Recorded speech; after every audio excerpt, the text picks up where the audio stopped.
working because of execution, or do they think they were just bad plays to call? Yeah. We'll find out pretty quickly here if they feel like they had something going, but they just need to do it a little bit better or not. We'll find out. 5 yards is the tally on first down. That brings up 2nd and 5. And that's exactly what you want on a first down run. Pick up 5 yards, bring up 2nd and 5. The defensive line, though, they've got to figure out a way to out-leverage the guys up front because the offensive line is winning at the point of attack. And complete right side to Cook. 23 yards on the play. Partner, it's a lot of fun watching the NFL now, isn't it? Because when the big fella runs routes, it used to be when we were kids, he'd run about 3 different routes, and that was it. Now he can run anything and catch the balls we just saw there. And an alley to run. It's a gain of 17 that time. And the Packers are going to have a first down. Man, these guys may not win this ball game, but you certainly can't fault the effort of this man here today. He's been a real thorn in their sides all afternoon. And that last carry puts him over the 100-yard mark. To throw is Rodgers. Flushed out right. Going to throw right side here. Complete.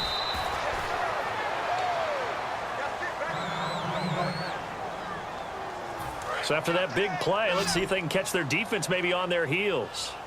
Looks like the defense in press coverage here. Now a play fake here on first down. Surveying the field. A dump off for Davis. A gain of 4 on the play, and that'll make it a 2nd down. He's already proven to be a factor in the running game on this drive. Now he gets involved in the passing game. I think what we're seeing here is the modern version of workhorse in the NFL, being able to run it and catch it with equal proficiency. As tight ends go, he might not provide the super flashy plays very often, but he's pretty reliable, usually an excellent target, and normally catches what's thrown to him, but he didn't on that play. Nelson, the man in motion right.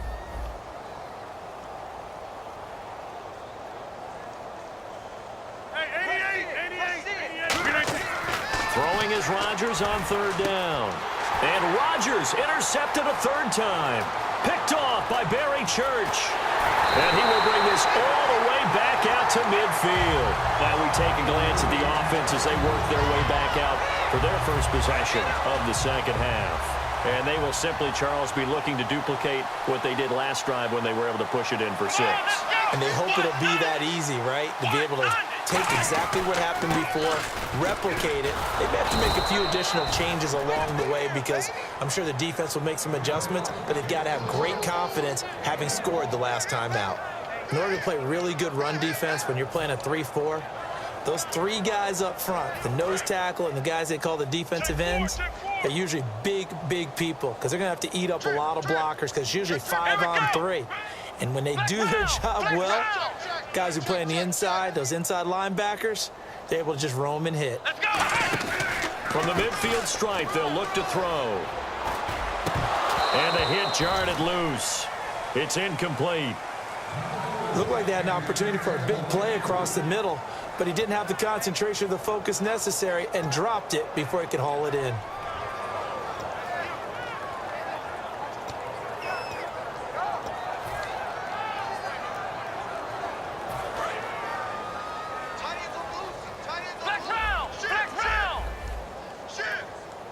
They come up in an offset eye. Defense really showing respect to the deep ball here, playing off the receivers. Now Prescott. And he couldn't hang on to it through the contact. Incomplete. We know it's not an easy job to go out and catch passes when people are trying to tackle you and knock the ball away. But the bottom line is, that's a pass he's got to have and a pass he should have caught.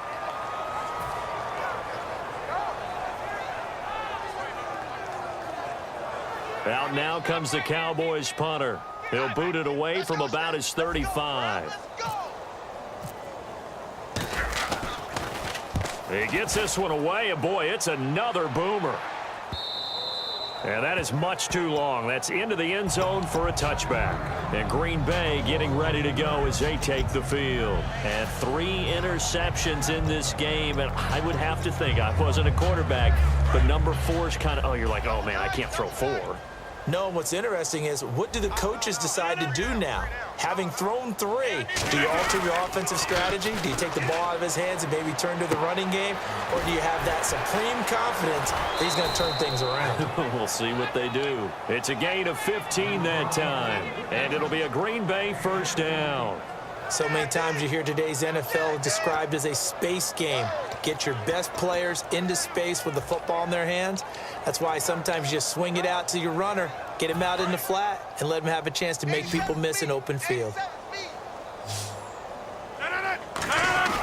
They go play action here on first down. And that's off the mark, incomplete. Partner, let's revisit the NFC East for a second. We talked about this last week, about how good that division is. But what about the Cowboys now 5-1? Can anybody catch them? I don't think that they're out of reach, but I can't believe that we're actually talking about Dallas at the top of the list right now, because let's go back to the offseason. So many losses, and then Tony Romo gets hurt in preseason. Who saw Dak Prescott doing what he's doing and the defense playing as well as it is? Yeah, Washington 4-2, but Dallas has already beaten them head-to-head. So the run gets them the first, and now they operate with a fresh set of downs.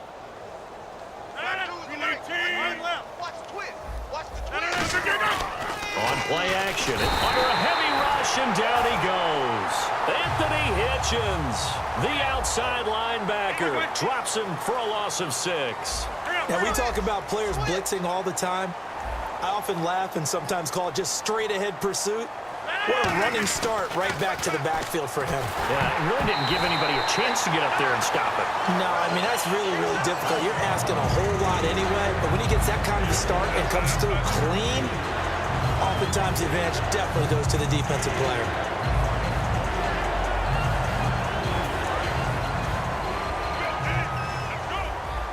And some secondary help here for the defense in the nickel on 3rd and long. Here's Rodgers. And incomplete. The contact made the ball roam free and brings up 4th down. That was a classic example of trying to run with the ball without securing the catch. He was thinking about those rack yards instead of making the catch first and then taking off.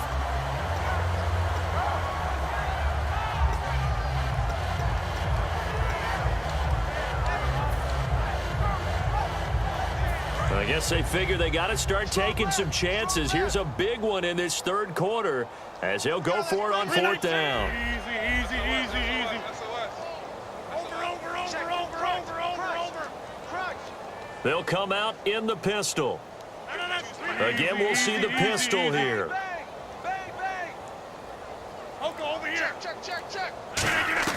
They do go for it. It's Rodgers. And Rodgers is going to go down. He's sacked. Tyrone Crawford in there to drop him.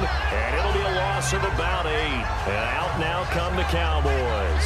They're out in front. Last time they had to punt it away. We'll see if they can add to their lead now. They don't want to go out and punt it away again. This team now wants to get a cushion, put people away. They want to run their offense and have it end up in the end zone. Here we go. Grand 38. Here's Prescott.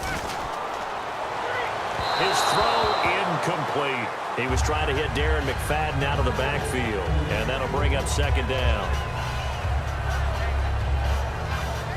So 2nd and 10 here. Looking to jam the receivers at the line here. Press coverage look defensively.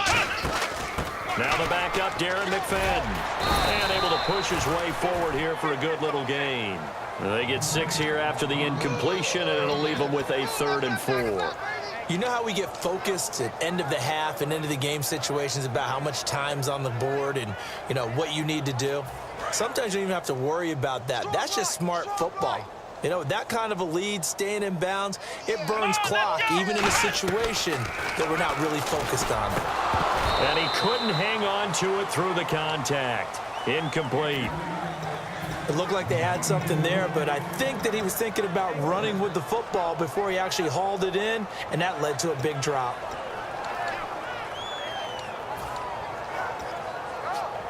NFL teams last year a little under 50% on 4th down conversions. This is a bit tougher. 4th and 4.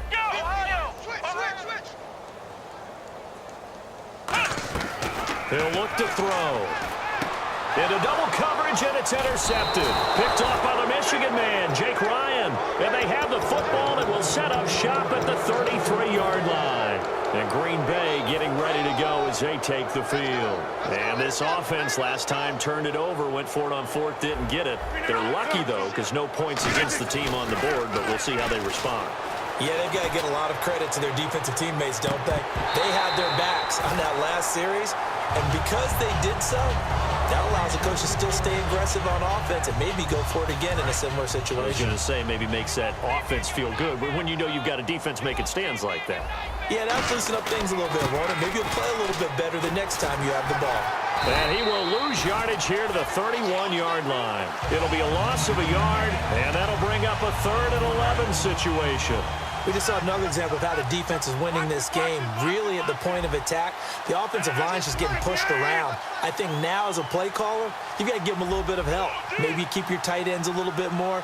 Maybe the running backs help you a little bit with the pass blocking. But you've got to help them get some confidence because you can't abandon the play calling right now. 3rd and 11, 5 in the secondary now. Nickel look. Caught left side by Cobb. And he'll be out of bounds after getting this one across the 40. Now, that's going to be a tough one to explain when they get together and watch the game film, isn't it? I mean, they had the right call, had the out route. He's got to know where the first down sticks are, yet he steps out of bounds that close. Not their best play. And how about the call here? They need 2 yards in their own territory on 4th down, and they're going to go for it. Hey, 626. And they'll send the tight end in motion. Here we go on 4th down with Rodgers. And this is incomplete. Boy, a curious decision to go for it. Doesn't pan out. And Dallas, they'll take over in terrific field position.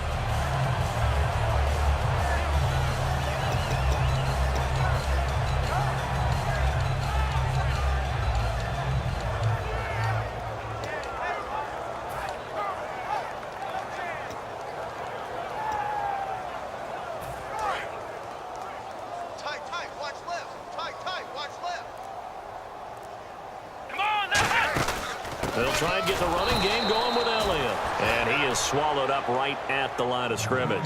That's going to go as a loss of a yard, and it'll be 2nd down. When you think of Mike Daniels, you think of strength.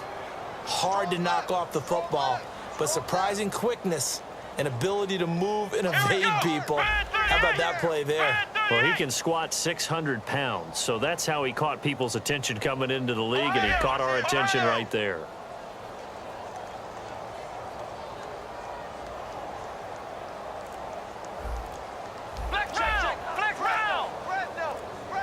The play clock's running down.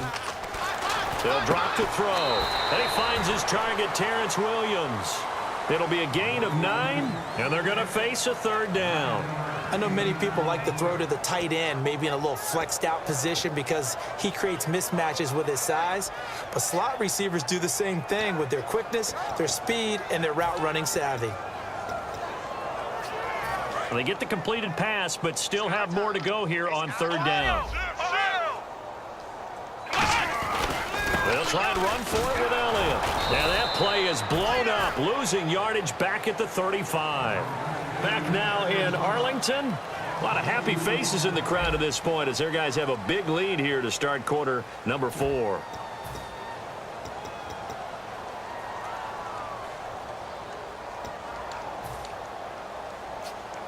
And with things looking pretty good on the scoreboard, they're going to keep the offense out there and go for it here on 4th. Let's go. And on the outside, they're playing press coverage. Now Prescott. He's got his man. It's Williams. It's a pickup of 17 there. And on 4th down, they're able to convert and move the sticks. And that's a big pickup of a 1st down. And you know that all week, both sides of the ball, offense and defense, are going through every situation. And in this case, the offensive guys had the right play dialed up because defensively, you work on 4th down situations as well. Man, deflating for the defense. They can't get the stop here.